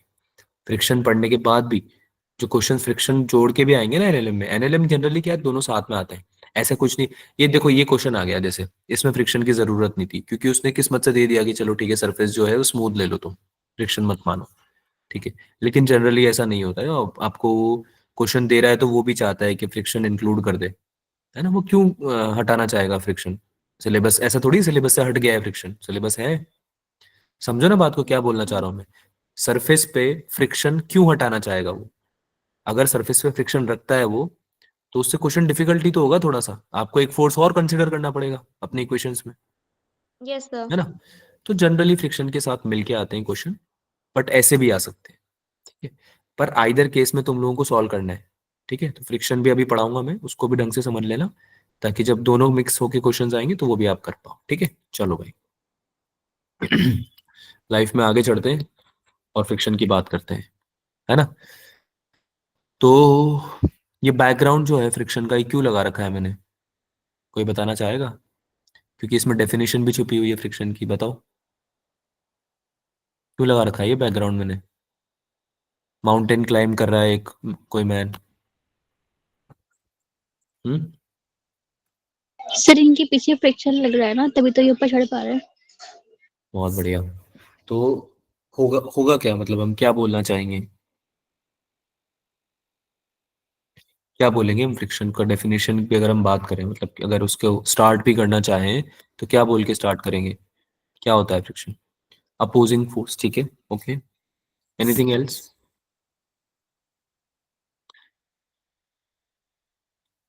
The force that opposes relative motion, क्या बोलेंगे? The contact force, contact force, यानी कि पहली बात तो कॉन्टैक्ट जरूरी है, विच अपोजेस क्या? Relative motion. अब ये मत रिलेटिव बोलना कि मोशन। रिलेटिव मोशन क्या होता है सर, हमें नहीं पता, ऐसे तो नहीं बोलेगा कोई। अरे पढ़ के आए हो तुम लोग ये टॉपिक, रिलेटिव मोशन क्या होता है पता है ना? सर भी बता दो। बेटा रिलेटिव मोशन, कोई भी जब वर्ड रिलेटिव का मतलब है, कोई भी वर्ड रिलेटिव आया तो उसका मतलब ये होता है कि एक के कंपैरिजन में दूसरा, यानी कि अगर दो बॉडीज कांटेक्ट में हैं, तो इस वाले सरफेस नंबर 1 के रेफरेंस में सरफेस नंबर 2 कैसे मूव कर रहा है, उसको बोलते हैं रिलेटिव मोशन। ठीक है, एक के कंपैरिजन में दूसरे का मोशन। बात समझ में आ रही है? तो इस वजह से हम यस सर। अपने ऑब्जर्वर्स भी चेंज करते हैं और उसकी वजह से हमारी इक्वेशंस भी बदलती हैं, मोशन चेंज हो जाता है ना। जैसे कि मान लो कोई ट्रेन में बैठा है और वो किसी दूसरे ट्रेन में ही बैठने वाले आदमी को देख रहा है जो कि चल रहा है मान लो किसी डायरेक्शन में, तो उसकी कम जब वो जो वो खुद बैठा है उसके रेफरेंस में जो उसकी स्पीड होगी, वेलोसिटी होगी, जरूरी थोड़ी है वो सेम वेलोसिटी कोई ऑब्जर्वर जो बाहर खड़ा हुआ है ट्रेन के उसको भी दिखे। क्या आपको मेरी बात समझ में आ रही है? दोनों को यस अलग यस अलग सर। वेलोसिटी दिखे। आदमी तो एक ही है, वो तो एक ही फोर्स एक ही स्पीड से चल रहा है, एक ही वेलोसिटी से चल रहा है ना। ऐसा थोड़ी है कि जो ट्रेन में बैठा है उसके लिए अलग वेलोसिटी से चल रहा है और जो ऑब्जर्वर है उसके लिए अलग से चल रहा है, ऐसा थोड़ी हो सकता है। वो तो अपने से चल रहा है भाई जितना है उसका, लेकिन दोनों को अलग अलग दिख रही है ना। तो रेफरेंस फ्रेम का डिफरेंस है ना, तो हम कौन सा रेफरेंस फ्रेम लेते हैं उस पर डिपेंड करता है। तो इस वजह से उसको बोलते हैं रिलेटिव मोशन।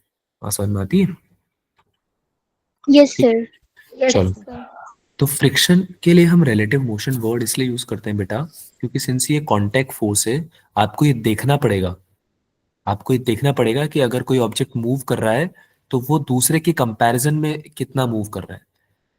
बात समझ में आ रही है? जैसे कि फ्रिक्शन की हम बात करें, अगर हम केवल मोशन की बात करें, तो हम अब जिस ऑब्जेक्ट पे फ्रिक्शन को स्टडी कर रहे हैं हम उस पे ही इक्वेशन लिख देंगे, बिना ये देखे बिना ये सोचे कि जिस सरफेस पे वो रखा हुआ है वो भी तो मूव कर सकता यस यस सर। सर। है ना। यस। जैसे कि किसी ने देखी होगी कन्वेयर बेल्ट, वो होती है जिसके ऊपर लगेज अपने आप जाता है, देखा है कभी? ऐसे एक बेल्ट होती है जो जिसके ऊपर लगेज जा रहा होता है, मूवीज में भी देखा होगा तुम लोगों ने, है ना। एयरपोर्ट पे यस। होती है जनरली, एयरपोर्ट वगैरह पे, ठीक है। तो वो बेल्ट भी मूव कर रही है और उसके ऊपर लगा हुआ लगेज भी मूव कर रहा है। तो अगर आप लगेज के ऊपर यस फ्रिक्शन स्टडी करना चाहते हो लगेज और बेल्ट के बीच में, तो आपको रिलेटिव मोशन देखना पड़ेगा, यानी कि बेल्ट का मोशन भी कंसिडर करना पड़ेगा, अदरवाइज आपका आंसर गलत आएगा। बात समझ में आ रही है? रिलेटिव मोशन और नॉर्मल मोशन लिखने में डिफरेंस, ठीक है। ये कॉन्सेप्ट्स हैं बेटा, ये कॉन्सेप्ट अगर आपके अच्छे रहेंगे तो आप लोग पेपर में डिफिकल्ट क्वेश्चन भी कर पाओगे। अगर नहीं रहेंगे तो आप सिंपल फॉर्मूला लगा दोगे हर जगह पे और सवाल गलत हो जाएगा। बात समझ में आ रही है आपको? यस ठीक है, सर। आगे चलें। सर। ठीक है, friction yes is a sir. Force which comes into play when a body moves और tends to move over a surface of another body. यानी कि या तो कोई बॉडी आपकी मूव करे किसी सरफेस पे, या फिर टेंड टू मूव। अब ये टेंड टू मूव क्यों लिखा है, इसका क्या पर्पज है?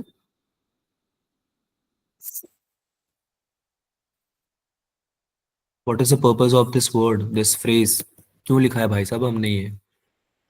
क्या बोलना क्या चाहते हैं हम टेंड टू मूव लिख के? अच्छा, टेंड्स टू मूव का मतलब क्या होता है ये पता है क्या? पहले तो ये बताओ, अगर नहीं पता तो बोल appears दो। to be moving. Appears to be moving नहीं, वो अलग चीज होती है। अपीयर मतलब तो कि मूव, हमें मूव करता हुआ दिख रहा है, ऐसा नहीं। टेंड्स टू मूव का मतलब होता है कि जो मूव करने ही वाला है ना, मूव करने ही वाला है। मूव किया नहीं है अभी, लेकिन कर सकता है। ठीक है? Yes, अरे sir. बात समझ में आ रही है? ठीक है। यस तो सर। फ्रिक्शन, हाँ तो फ्रिक्शन तब लगेगा जब कोई ऑब्जेक्ट मूव करना चाह रहा हो या मूव कर रहा हो, दोनों केसेस में लगता है कि किसी सरफेस पे जब कोई बॉडी या तो मूव कर रही हो या मूव करना चाह रही है। तो फ्रिक्शन क्या करेगा? It will oppose the relative motion of the two surfaces in contact. Friction opposes,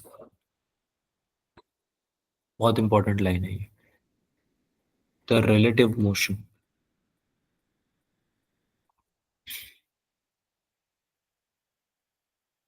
of two surfaces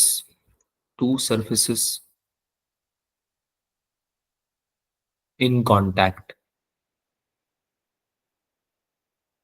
बात समझ में आ रही है? यानी कि अगर ये सरफेस वन है, इस ऑब्जेक्ट की अगर बात करूं मैं, तो अगर इस पे ये वाला सरफेस वन है और इस सरफेस की अगर बात करूं तो ये सरफेस अगर टू है, तो इसके कंपैरिजन में इस ऑब्जेक्ट का सरफेस और इस ऑब्जेक्ट के कंपैरिजन में ये वाला सरफेस जिस पे रखा हुआ था, दोनों के बीच में कोई रिलेटिव मोशन ना हो, उस चीज को अपोज करेगा फ्रिक्शन। जो फोर्स है ना फ्रिक्शन जिसकी हम बात कर रहे हैं। अरे बात समझ में आ रही है? अरे फ्रिक्शन यस कोई सर। S1 के लिए ही थोड़ी ना है यार। फ्रिक्शन कोई S1 के लिए ही थोड़ी ना है। ऐसा थोड़ी कि S1 जो ब्लॉक है ऊपर, ऊपर जो ब्लॉक रखा हुआ है उसको मूव नहीं करने देना बस। ऐसा थोड़ी ना है, जो सरफेस है आपका नीचे, वो भी तो मूव नहीं होना चाहिए भाई, है ना? और अभी यस जब सर। कॉज ऑफ, वैसे तो तुम्हें पता है ऑलरेडी ये सब चीजें, तुमने नाइन्थ क्लास में पढ़ी है, पर अभी जब कॉज ऑफ फ्रिक्शन पढ़ेंगे, कॉज, तो आपको समझ में आ जाएगा ये सब क्यों बोला जा रहा है। क्योंकि कॉज ऑफ फ्रिक्शन जो है ना, वो हमें एक्चुअली बताता है कि फ्रिक्शन होता क्या है। ठीक है? जब हम पढ़ेंगे तो हमें खुद को समझ में आ जाएगा कि ऐसा क्यों बोला जा रहा है कि दोनों सरफेसेस के बीच में कोई रिलेटिव मोशन होना ही नहीं चाहिए। फ्रिक्शन का ये पर्पज है। फ्रिक्शन जो फोर्स एग्जिस्ट करता है ना, उसका मकसद क्या है? ठीक है, उसका मकसद है कि वो दो सरफेसेस के बीच में मोशन होने नहीं देना चाहता। बात समझ में आ रही है क्या बोल रहा हूँ? Yes sir. Yes sir. चलो भाई, यार ये बहुत बेसिक चीजें हैं, वैसे ये सब चीजें ना तुम्हें पढ़ाने की जरूरत पड़नी नहीं चाहिए, बट मुझे पता नहीं क्यों ऐसा लगता है कि तुम लोग नहीं समझते हो, इसलिए मुझे पढ़ानी पड़ती है। ठीक है? अगर आप लोग को समझ में आती है तो आप यस बोल दिया करो, ताकि मैं जो बेसिक चीजें उनको स्किप करके आगे बढ़ूं। अदरवाइज हम क्वेश्चंस प्रैक्टिस नहीं कर पाएंगे बेटा। राइट? चलो फिलहाल के लिए देखो चीजें देखो। Since it opposes the relative motion, अगर कोई ब्लॉक है, एग्जाम्पल के लिए हम एक ब्लॉक ले लेते हैं, और ये कोई सरफेस है नीचे तुम्हारा। ठीक है? अब ये ब्लॉक मान लो मूव कर रहा है, इस डायरेक्शन में इसका मोशन हो रहा है ऑलरेडी। ठीक है? तो ये जो तुम्हारा सरफेस है, नीचे जो सरफेस रखा हुआ है, वो क्या चाहेगा? वो क्या चाहेगा कि इसका जो मोशन है इस सरफेस, अगर सरफेस रेस्ट पे है, अगर सरफेस रेस्ट पे है, तो यही चाहेगा ना बेटा कि ये आगे नहीं जाए। यस बात सर। समझ में आ रही है सबको? तो आपके ऊपर इस ऑब्जेक्ट और इस सरफेस के बीच में जो फ्रिक्शन लगेगा, फ्रिक्शन फोर्स, अच्छा इसको एफएस से रिप्रेजेंट करते हैं, ये बताने की वैसे जरूरत तो आई गेस नहीं है, कर देता हूँ फिर भी, एफएस से रिप्रेजेंट करते हैं। ठीक है? तो ये पीछे की तरफ लगेगा, अपोज करेगा इसके मोशन को। बोलो हाँ या ना? Yes sir. समझ में यस आ सर। रही है बात आपको? ठीक है, चलो भाई बहुत बढ़िया। और सिंस हमने डिस्कस कर लिया कि रिलेटिव मोशन को अपोज करता है ना, तो रिलेटिव मोशन कैसे? जैसे कि मान लो आप इस ऑब्जर्वर हो, यहाँ पे बैठ गए आप, है ना, आपने यहाँ पे बैठ गए आप, तो आपके हिसाब से जो रिलेटिव मोशन होगा, आपके हिसाब से जो रिलेटिव मोशन होगा वो कैसे होगा? आप क्या करोगे? अपोजिट करके, उल्टा करके ऐड कर देते हो क्या वेलोसिटी को? याद करो, यस रिलेटिव सर। मोशन पढ़ा है यस मैंने तुम, सर। रिलेटिव मोशन में पढ़ा है मैंने तुम्हें ये? No sir. अच्छा ठीक है, तो अरे स्टार्टिंग वाली क्लासेस आप लोगों की कुछ क्लासेस मिस भी हुई हैं, कुछ क्लासेस मिस भी हुई हैं, एक्स्ट्रा क्लासेस। चलो कोई ना, मैं कंसिडर करके चलता हूँ कि नहीं पढ़ा है, बट हाँ ठीक है। रिलेटिव मोशन तुम्हें समझ में आ गया है मेरे ख्याल से, है ना? Yes sir. तुम्हें यस सर। एक एक चीज याद रखना, एक चीज याद रखना। अगर आप ऑब्जर्वर हो, वैसे क्वेश्चन ऐसा नहीं आएगा, बट अगर बोल दे वो कि being an observer, if you are sitting on a block और you are sitting on a surface, और आपके रेफरेंस में आप बताओ कि आपका जो ऑब्जेक्ट है, जो आप जिसको आप देख रहे हो, वो मूव करेगा या नहीं, तो जो इक्वेशंस तुम बनाओगे ना, वो तुम्हारे रेफरेंस में लेके बनाना, है ना? जहाँ आप बैठे हुए हो ना, वहां से आपको क्या दिख रहा होगा, आप उसके रेफरेंस, उसको कंसिडर करते हुए इक्वेशंस लिखना कि आपको ऑब्जेक्ट कहाँ जाता हुआ दिख रहा है। ठीक है, तो ये याद रहेगा ना सबको, ऑब्जर्वर वाली बात? Yes sir. ठीक है, चलो भाई, बेसिक चीजें हो गई। फ्रिक्शन को थोड़ा सा फॉर्मूला वाइज डिफाइन कर लेते हैं। तो ये फॉर्मूला आई गेस सबको पता है वैसे तो क्या होता है, बट स्टिल लिख लो। Maximum value of static friction. Static friction, static friction क्या होता है? When there is no actual relative motion but just a tendency. Tendency यानी कि आपका जब ऑब्जेक्ट है वो किस पे हो? रेस्ट पे। रेस्ट पर। ऑब्जेक्ट किस पे हो? रेस्ट पे। रेस्ट पर। ठीक है यस सर। ना? नाम से भी समझ में आ रहा है, हमने इलेक्ट्रोस्टैटिक्स में ही पढ़ाई है ये तो। इलेक्ट्रोस्टैटिक्स में पढ़ा है ना, मतलब इसका स्टैटिक का मतलब क्या होता यस सर। है ना? तो जब आपका ऑब्जेक्ट रेस्ट पे हो, यानी कि टेंडेंसी हो केवल उसकी मूव करने की। अच्छा, अगर फोर्स ही नहीं लग रहा तो फ्रिक्शन लगेगा क्या? No no sir. सर। अगर फोर्स ही नहीं लग रहा तो फ्रिक्शन लगेगा क्या? No no sir. सर। हम्म? यानी कि सवाल मेरा ये है, कैन फ्रिक्शन बी जीरो? सोचो बेटा, ऐसे नहीं आंसर करना होता है, दिमाग लगाना होता है। ऐसे थोड़ी तुम डायरेक्ट जीरो बोल दोगे, मतलब डायरेक्ट बोल दोगे कि एग्जिस्ट नहीं करता। अभी मैंने क्या बताया तुम्हें? फोर्स पीछे लगता है ना, तो फोर्स लगेगा, नहीं तो फ्रिक्शन में नहीं लगेगा। तो फ्रिक्शन जीरो हो जाएगा। No sir. हम्म? तुम ही तो बोल रहे हो अभी कि सर फ्रिक्शन नहीं होगा फिर अगर फोर्स नहीं लगा रहे तो। यस सर, नहीं होगा।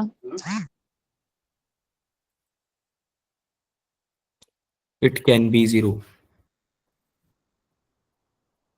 बेटा एक बात बताओ, फ्रिक्शन एग्जिस्ट क्यों कर रहा है? मोशन ऑपोज करने के लिए।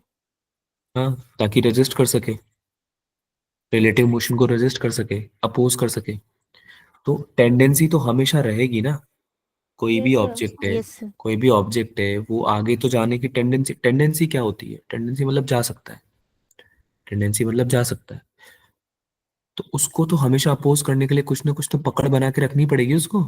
या फिर फ्रिक्शन कोई ह्यूमन थोड़ी ना है। अरे कोई ह्यूमन है क्या फ्रिक्शन, कि भाई हाँ जब तुम फोर्स लगाओगे तब मैं पकड़ लूंगा ब्लॉक को, जाने नहीं दूंगा? ऐसा थोड़ी है। ऑलरेडी एग्जिस्टिंग फोर्स होगा, एग्जिस्टिंग यस फोर्स होना सर। चाहिए ना उसके लिए तो, कि भाई अगर इन केस फ्यूचर में कोई फोर्स लगे भी जो कि उसको मूव कराना चाहता हो, तो फ्रिक्शन उसको रोक ले। यही होगा, यही सिनेरियो बनेगा, यस सर। है ना? Yes sir. तो इस वजह से it can not be zero. Although उसकी वैल्यू इतनी मिनिमम कर सकते हो आप, हाँ ठीक है, कि वो ऑलमोस्ट हो जाए जीरो के बराबर, but it will never be zero. Zero नहीं होगा। ठीक है, अगर दो फ्रिक्शन, हाँ कम, अगर दो ऑब्जेक्ट के बीच में जीरो हो गया, तो फिर वो सरफेस स्मूथ हो जाएगी, कंप्लीटली, कंप्लीटली स्मूथ, जो कि जनरली एग्जिस्ट नहीं करती है। बाकी अगर कोई बना दे तो बढ़िया बात है, 100%, 100% स्मूथ। ठीक है, तो फिलहाल के लिए तो इतना ही है। और इसकी मैक्सिमम वैल्यू कितनी होती है? Mu S N. ठीक है, म्यू एस एन। और इसमें म्यू एस क्या होता है भाई? What is mu S? Coefficient of static friction. Static friction. ठीक है, अरे बात समझ में आई सबको? पहले तो ये यस सर। फॉर्मूला यस, लिखो, नोट नोट करो उसको।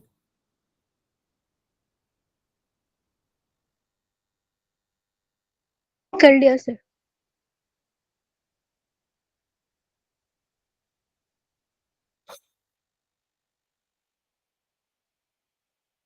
ठीक है, अगर कोफिशिएंट ऑफ फ्रिक्शन जीरो होगा अगर कोफिशिएंट ऑफ फ्रिक्शन 0 हो जाएगा तो क्या फ्रिक्शन भी 0 हो सकता है?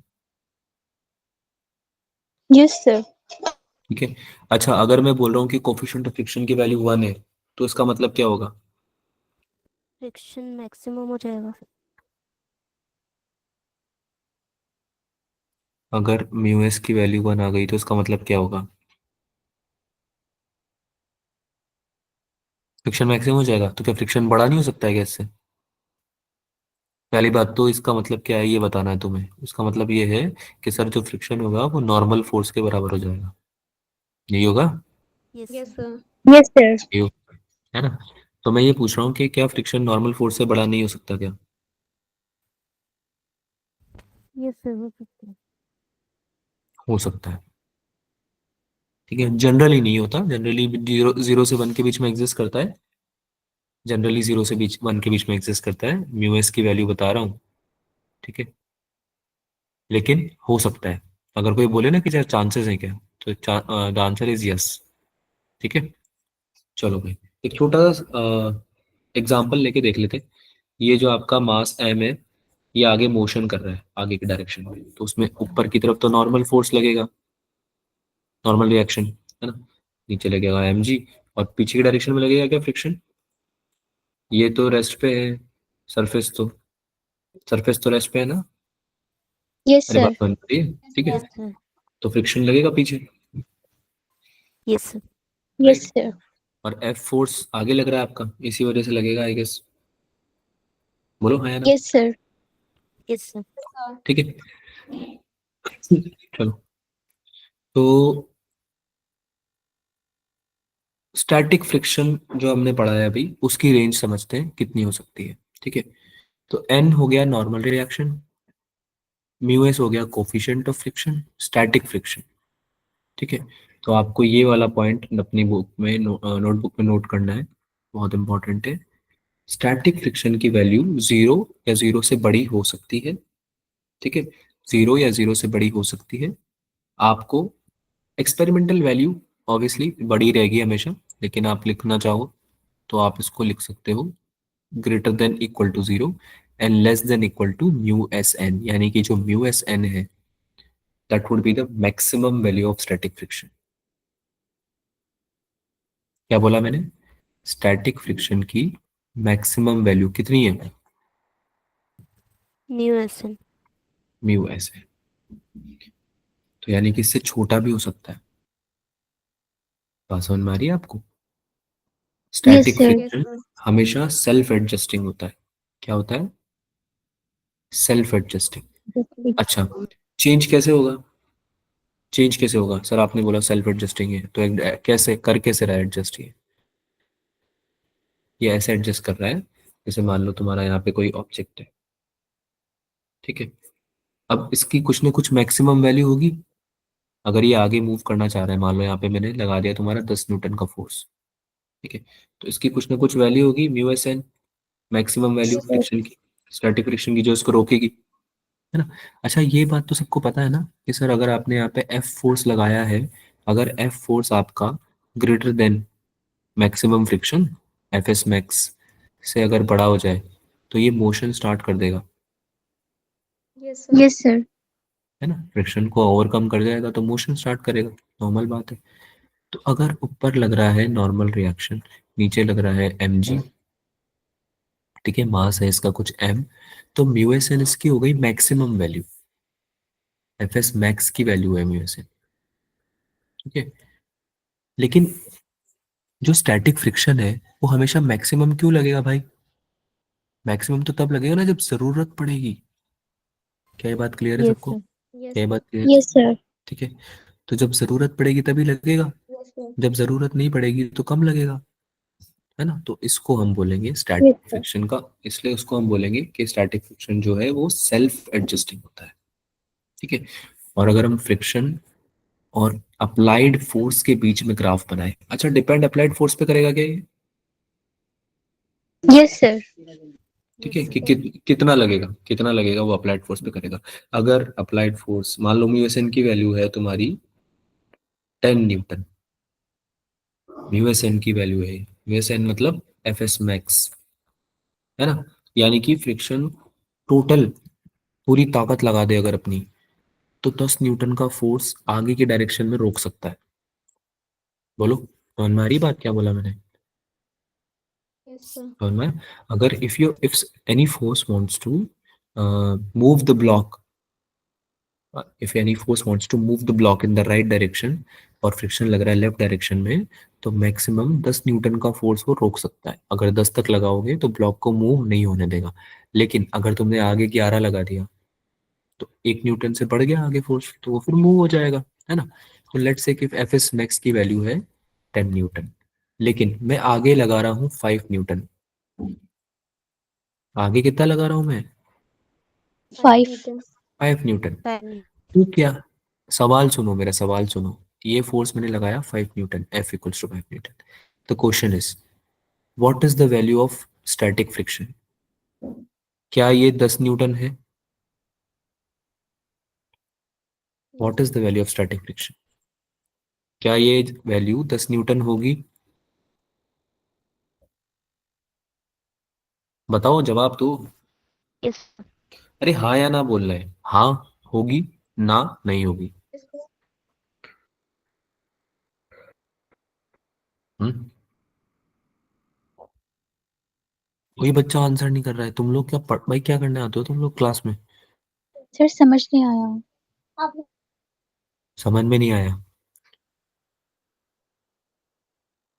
क्वेश्चन बोल रहा है कि आपकी अ, आगे की डायरेक्शन में जो फोर्स लग रहा है किसी ब्लॉक पे, ये ब्लॉक है तुम्हारा, इस ब्लॉक पे आगे मैं फोर्स लगा रहा हूँ 5 न्यूटन का। ठीक है। अब अगर पीछे की डायरेक्शन में कोई फोर्स नहीं होगा तो क्या ये ब्लॉक चुपचाप आगे मूव करने लगेगा क्या? बोलो हाँ या ना? अरे यस अभी सर। यस अभी तक सर। तो ये पढ़ रहे थे ना, स्मूथ फ्लोर पे अगर किसी चीज को आगे खींचोगे तो आगे मूव करेगी ना बेटा, कहाँ जाएगी और, सर। है ना? राइट। लेकिन मैं बोल रहा हूँ कि अब यस। ये जीरो नहीं है, पहले की तरह अब ये जीरो नहीं है अपोजिंग फोर्स। अभी यहाँ पे कुछ आ गया है, और जो आ गया है उसको क्या बोलते हैं? फ्रिक्शन। फ्रिक्शन रोक रहा है इसकी, है ना, इसके यस सर। मूवमेंट को। Yes sir. ठीक है। What I am saying is, मेरे फ्रिक्शन की जो मैक्सिमम वैल्यू है, अब कुछ ना कुछ तो इसका म्यू एस होगा ही सही, सरफेस का, सरफेस का होगा ना यस कुछ कोएफिशिएंट ऑफ फ्रिक्शन। तो मैं आपको ये बोल रहा हूँ कि जो एफ एस है उसकी मैक्सिमम वैल्यू, यानी कि म्यू एस एन की वैल्यू 10 न्यूटन है। निकाल लिया मैंने, पहले से निकाल के तुम्हें दे दिया। ठीक है।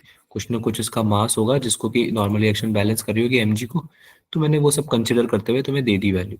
अब मैं तुमसे ये पूछ रहा हूँ कि अगर मैंने 5 न्यूटन का फोर्स लगाया आगे की डायरेक्शन में, तो क्या इस सिचुएशन में जो फ्रिक्शनल फोर्स आएगा, स्टैटिक फ्रिक्शन, है ना, स्टैटिक फ्रिक्शन जो आएगा, स्टैटिक ही होगा अभी तो। काइनेटिक, यस काइनेटिक तो सर। वो होता है ना जो मूव कर रहा होता है, ऑब्जेक्ट मूव कर रहा यस होता है। सर। तो स्टैटिक फ्रिक्शन की वैल्यू कितनी होगी ये पूछ रहा हूँ। What is the value of static friction? Is it 10 Newton और नॉट? क्या ये 10 न्यूटन होगी या नहीं होगी, ये पूछ रहा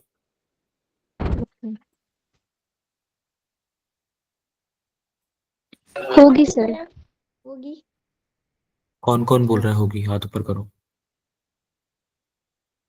कौन कौन बोल रहा है सर 10 न्यूटन होगी फ्रिक्शन की वैल्यू?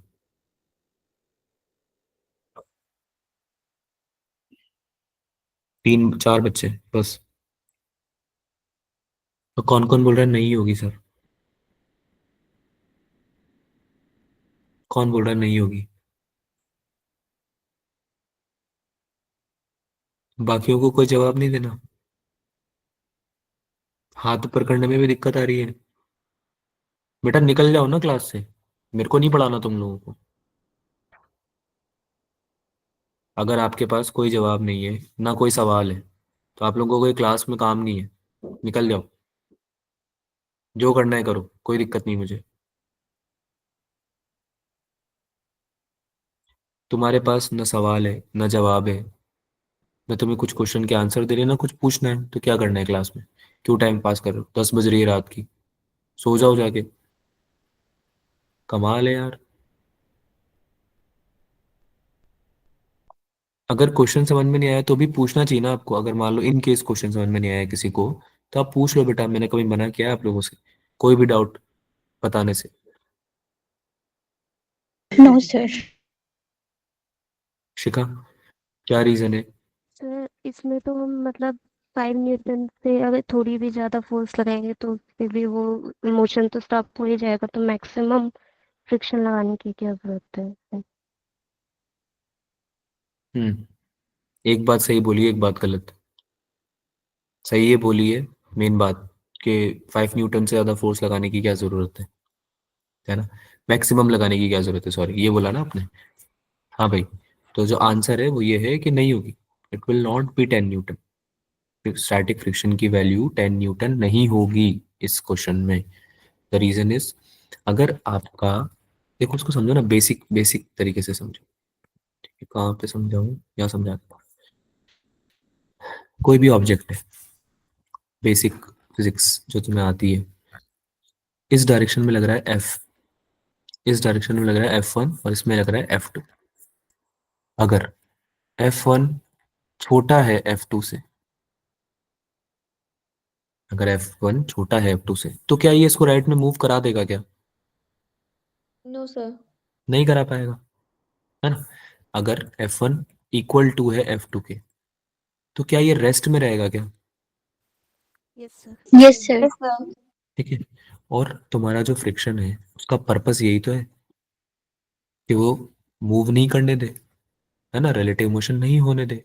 सरफेस के ऊपर अगर कोई ब्लॉक है तो उसको मूव अगर नहीं करने देगा, वो रोक लेगा, तो उसका पर्पस सॉल्व हो जाएगा, है ना? फ्रिक्शन यही तो होता है, राइट? तो अगर आगे की डायरेक्शन में 5 न्यूटन का फोर्स लग रहा है, तो पीछे की डायरेक्शन में भी अगर 5 न्यूटन का फोर्स लगाओगे तो काम चल तो जाएगा बेटा। 5 - 5 जीरो आ जाएगा, एफ नेट जीरो हो गया। एफ नेट जीरो होता है तो रेस्ट पे होता है ऑब्जेक्ट। बोलो हाँ या ना? Yes sir. Yes sir. बात समझ में आई? Yes sir. अब बताओ क्या वैल्यू होगी स्टैटिक फ्रिक्शन की, इसके पहले वाले क्वेश्चन में। 5 न्यूटन।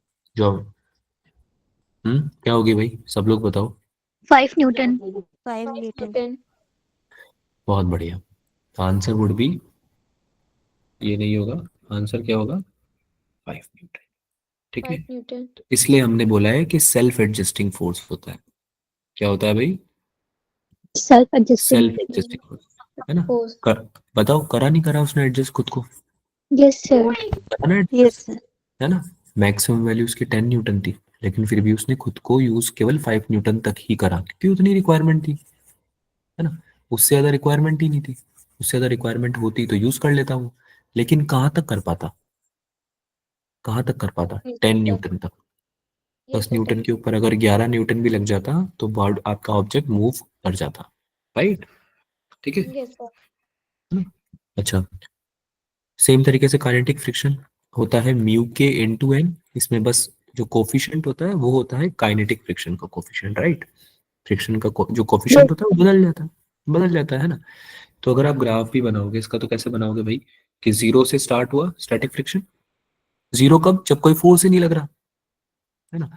ऑलमोस्ट जीरो है, और आपका वैल्यू भी ऑलमोस्ट जीरो है, म्यू एस का वैल्यू, म्यू एस का वैल्यू ऑलमोस्ट जीरो। यहाँ से स्टार्ट हुआ, बड़ा बड़ा बड़ा, है ना? लीनियर, लीनियर होगा ये। जितना अप्लाइड फोर्स बढ़ेगा उतना फ्रिक्शन बढ़ेगा। क्या ये बात समझ में आती है? अगर यस इधर सर। 5 न्यूटन लगा तो फ्रिक्शन भी खुद को 5 के बराबर ले आएगा। अगर इधर 6 लगा तो फ्रिक्शन भी खुद को 6 के बराबर ले आएगा। अगर इधर 7 लगा तो वो भी फ्रिक्शन भी खुद को, समझ में आ रहा है ना? सर। लीनियरली बढ़ रहा है, यस लीनियरली बढ़ सर। रहा है ना? ग्राफ समझ में आ रहा है? जितनी रिक्वायरमेंट है उसके हिसाब से चेंज हो रहा है। Yes sir. ठीक है, चलो भाई, बहुत बढ़िया। तो लीनियरली बड़ा बड़ा बड़ा, मैक्सिमम वैल्यू आ गई mu S N, mu S N आ यस गई, सर। यस है ना? सर। रुक गया, यहाँ पे रुक गया, इसके ऊपर जा ही नहीं सकता, है ना? तो काइनेटिक फ्रिक्शन हमेशा छोटा होगा किससे? किससे? स्टैटिक फ्रिक्शन से। स्टैटिक मैक्सिमम, फ्रिक्शन से। है ना? Max static. स्टैटिक से नहीं, maximum value of static friction से, ना? मैक्सिमम वैल्यू यस से सर। छोटा होगा, और ये कांस्टेंट रहता है, ये चेंज नहीं होता। Kinetic friction is not self adjusting. क्या ये बात समझ में आती है? Yes sir. Yes sir. ठीक है, यस ये सर। नॉट, ये एडजस्ट नहीं करता खुद को, इसकी एक ही वैल्यू रहती है, वो होती है म्यू के एन। ठीक है, और जीरो भी नहीं होता है, जीरो भी नहीं होती इसकी वैल्यू। पासवान भाई Yes, Yes, sir. sir. बहुत बढ़िया, बहुत ही बढ़िया, मजा ही आ गया। When there is relative motion, when there is actual relative motion, tendency नहीं, ऐसा नहीं टेंडेंसी है चलना चाह रहा है चल सकता है, नहीं चल रहा है, तो फिर काइनेटिक फ्रिक्शन रोल प्ले करता है। ठीक है, कांस्टेंट रहता है जैसे कि हमने अभी डिस्कस किया, और इसकी एक ही वैल्यू होती है म्यू के एन। ये तीनों चीजें समझ में आ गई सबको? Yes, sir. Yes, sir. ठीक है, yes variation of friction with applied force हम पढ़ेंगे बाद में, पहले कॉज ऑफ फ्रिक्शन पढ़ लेते हैं। क्या होती है भाई कॉज ऑफ फ्रिक्शन? सबसे बढ़िया, सबसे बड़ा, irregularities between the surface, irregularities between the Between the surface. surface, surface के बीच में जो इरेगुलरिटी है वो कारण है। ये है मेन बात जो अभी तक हम छुपा रहे थे आपसे, जो कि आप जानते हो कहीं ना कहीं यार, बोलो जानते हो? Yes Yes, sir. ठीक है, 9th क्लास में पढ़ी है तुम लोगों ने ये।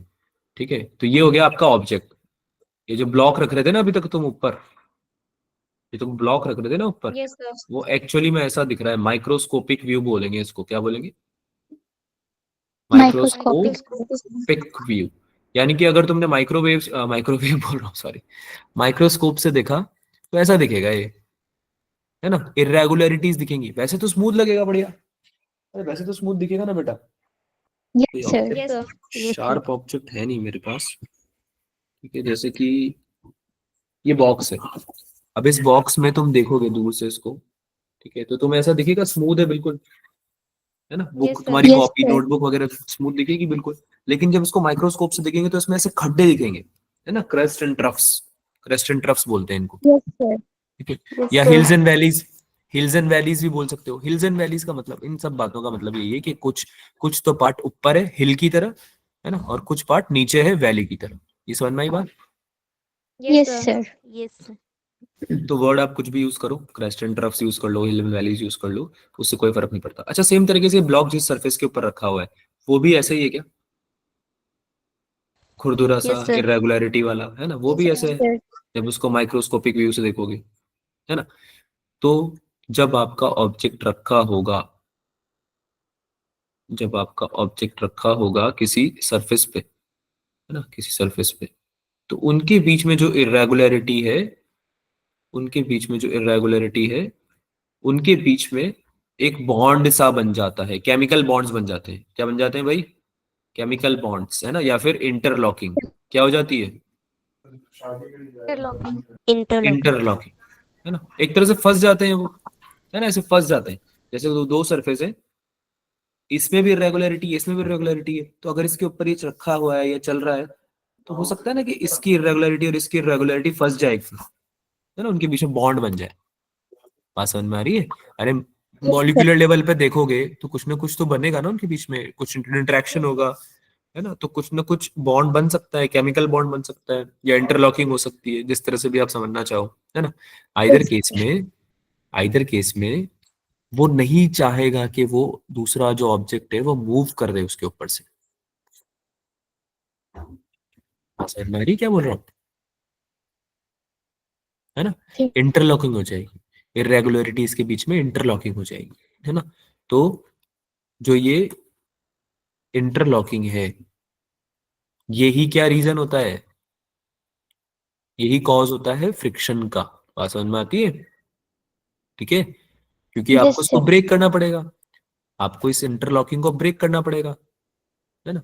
ये जो आपकी इंटरलॉकिंग हुई है, ये जो आपकी इंटरलॉकिंग हुई है, इसको आपको ब्रेक करना पड़ेगा, है ना, आगे बढ़ने के लिए, मोशन करने के लिए, राइट। तो इस वजह से ही कुछ ना कुछ फोर्स रिक्वायर्ड होता है टू मूव द ब्लॉक। अब इसका भी ऑब्वियसली यही होगा ना कि जो फोर्स लग रहा है, जो इंटरलॉकिंग का फोर्स है, उसको हम फ्रिक्शन फोर्स बोल रहे हैं। तो अगर उस इंटरलॉकिंग को तोड़ दो आप, तो इसका मतलब यही तो हुआ कि फ्रिक्शन फोर्स को ओवरकम कर लिया हमारे अप्लाइड फोर्स ने, इस वजह से ऑब्जेक्ट मूव करने लगा, रिलेटिव मोशन हैपन हो पाया, अकर हो पाया। समझ में आ रही है? Yes, sir.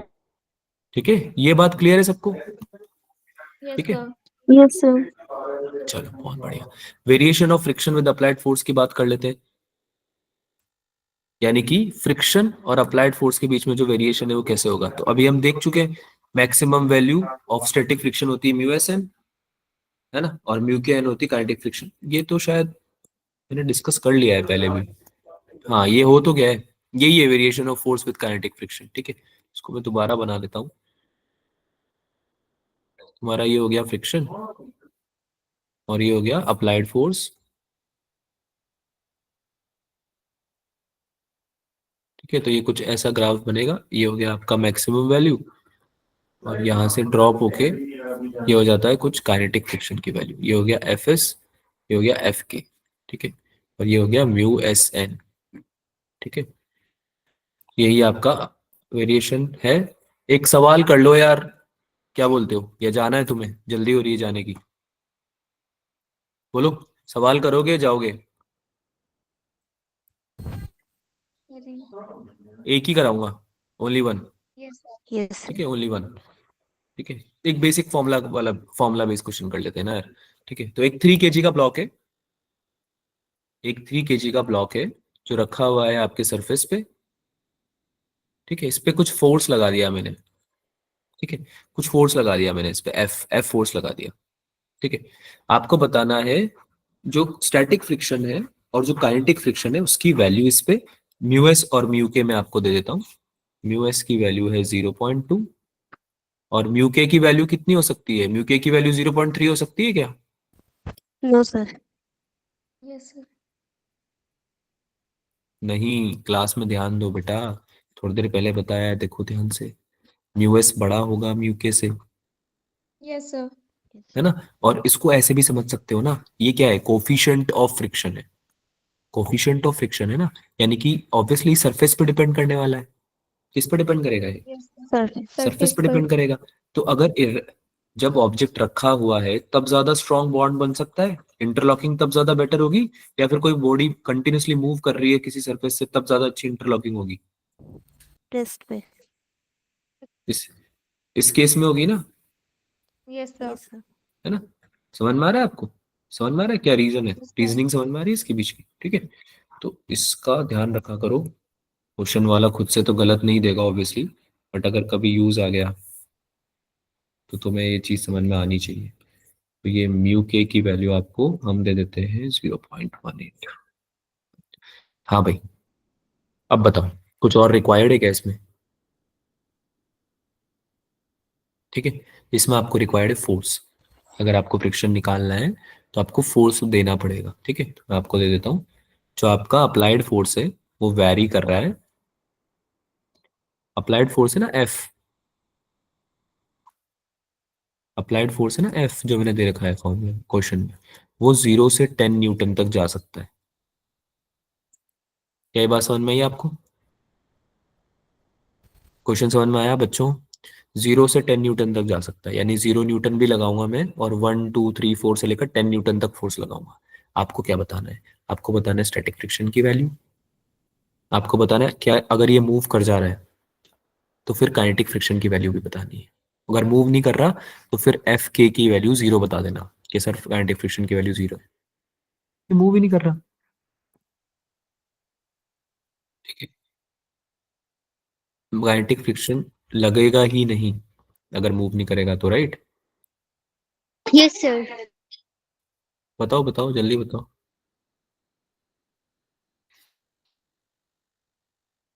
पहले तो म्यू एस एन निकालो, राइट? म्यू एस एन निकालोगे ना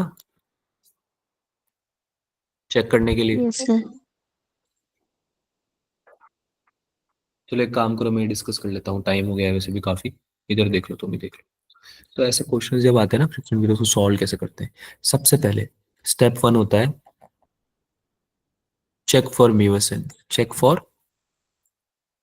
MUSN. है ना, या फिर एफ एस मैक्स। अरे ये तो चेक करोगे, पहले तो ये चेक करोगे ना ऑब्जेक्ट मूव कर रहा है भी या नहीं कर रहा है ना। यानी कि तुम्हारी मैक्सिमम स्टैटिक फ्रिक्शन की वैल्यू कितनी है, कितनी वैल्यू है तुम्हारी स्टैटिक फ्रिक्शन की, ताकि तुम्हें ये पता चले कि जो अप्लाइड फोर्स है वो तुम्हारे ऑब्जेक्ट को मूव करा पाएगा नहीं करा पाएगा, राइट? तो उसको चेक करो, क्या हो जाएगा ये, एफ एस मैक्स कितना हो जाएगा, म्यू एस इंटू एन। है ना। n की वैल्यू कितनी हो जाएगी, ये हो गया n, किसके बराबर होगा, ये किसको बैलेंस आउट कर रहा होगा, mg को। तो n इक्वल्स टू क्या हो Yes, sir. जाएगा, 3 इंटू 10 30। बोलो हाँ या ना, Yes, sir. Yes sir, yes sir. कितनी आई वैल्यू। 6 न्यूटन। अब बताओ क्या पता चला मुझे इससे, स्टेप 1 क्लियर करने से मुझे क्या पता चला, बताओ बताओ क्या जो पता चला फोर्स मुझे। है वो न्यूटन का लग रहा है। हम्म मुझे ये पता चला कि स्टैटिक फ्रिक्शन की वैल्यू है 6 Newton. Yes, sir. F S की वैल्यू है एफ एस मैक्स के बराबर। पूरी लगा देगा ये, पूरी जान लगानी पड़ेगी ना इसको अपनी, जब Yes, 0 sir. से यस 10 न्यूटन का फोर्स लगे, ठीक है, जो कि है 6 newton. Second part, will there be a kinetic friction, yes, होगा, एग्जिस्ट करेगा ये, यस सर, है ना। कितनी वैल्यू होती है, ठीक है। जैसे ही आप फोर्स जो है आपका ये ग्रेटर देन 6 न्यूटन होगा, वैसे ही बॉडी मूव करने लगेगी, Yes, sir. Yes sir. है ना। तो कितना वैल्यू हो जाएगा इसका, 0.18 मल्टीप्लाई बाय, बोलो यार, 30, 30। 30. 30। कितना होगा, कितना आंसर आएगा। सर 5.4 आ रहा है। बहुत बढ़िया, this be your answer of kinetic friction, है ना। ये होगा इस फर्स्ट वाले का आंसर, ये हो जाएगा सेकंड वाले का आंसर। अब बताओ क्या डाउट है, कोई समस्या, कोई डाउट किसी को, No, sir.